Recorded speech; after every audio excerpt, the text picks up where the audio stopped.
BC సంఘం అంతా ఒకటే అని చెప్పి తెలియజేసే కార్యక్రమంగా ప్రజలకు తెలియజేస్తూ ఈనాటి ముఖ్య అజెండా 42% బీసీ రిజర్వేషన్లపై పెద్దలందరూ ఏకమై ఈ రౌండ్ టేబుల్ సమావేశాన్ని ఏర్పాటు చేసినందుకు మనస్ఫూర్తిగా అభినందిస్తూ యాజ్ ఎ బీసీగా సెలవులకు రాజేంద్రరాజు అన్నమాట నేను నా అభిప్రాయాన్ని పెద్దల ముందు ఉంచుతాను. గౌరవనీయులైన తెలంగాణ రాష్ట్ర ముఖ్యమంత్రి యనమల రేవంత్ రెడ్డి గారు ఒక అగ్రవర్ణంలో పుట్టి కూడా బేసిక్స్ నుంచి వచ్చాడు, గ్రౌండ్ లెవెల్ నుంచి వచ్చాడు కాబట్టి బీసీల బాధలను అర్థం చేసుకొని వితిన్ ద పార్టీ ఇంతకుముందు సోదరుడు అన్నట్టు చాలా అవంతరాలు ఎదురైనాయి.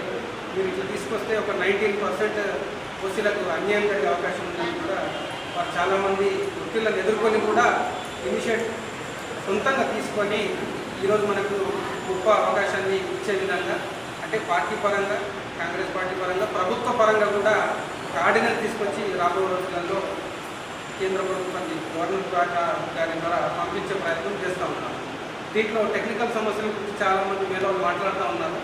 ఇది ఖచ్చితంగా అగ్రవర్ణాలు ఎవరో కోర్టుకు వెళ్ళొచ్చు, ఎందుకంటే రాజ్యాంగం మనకు కల్పించిన హక్కు ప్రకారం ఎవరైనా వారికి అన్యాయం జరిగినప్పుడు కోర్టులను ఆశ్రయించే అవకాశం ఉంటుంది. కాబట్టి ఇన్ కేస్ కోర్టులో ఒకవేళ వీగిపోయినా కూడా ఇప్పుడు కేంద్ర ప్రభుత్వం, బీజేపీ ప్రభుత్వం నడుపుతూ ఉన్నది.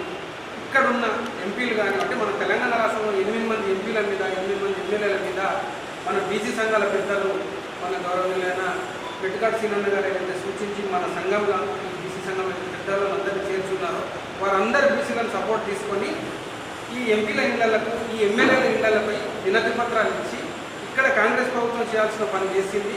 వారి తరఫు నుంచి ఎలాంటి అబ్జెక్షన్స్ లేకుండా ఒక డెడికేట్ కమిషన్ వేసి ఈ బీసీ సంఘాలకు 42% రిజర్వేషన్ల మీద చిత్తశుద్ధితో ముందుకెళ్ళింది. కాబట్టి మీరు కూడా మీరు చేయాల్సిన రోల్ భారత రాజ్యాంగం ఆర్టికల్ 9 ప్రకారం దాన్ని సవరించి 42% భారత పార్లమెంట్లో ప్రవేశపెట్టి ఈ రాజ్యాంగ సవరణ చేసి మనందరికీ 42% శాశ్వతంగా ఉండే విధంగా చేయాలని అందరం వెళ్ళి కోరాలని, అందులో నేను కూడా పార్టీలో ఖచ్చితంగా హాజరవుతాను. వారు బీజేపీ పార్టీ అయినా పర్వాలేదు, బీసీల కొరకు ఏ త్యాగం చేయడానికైనా మీ అందరితో పాటు నేను కూడా ఉంటాను.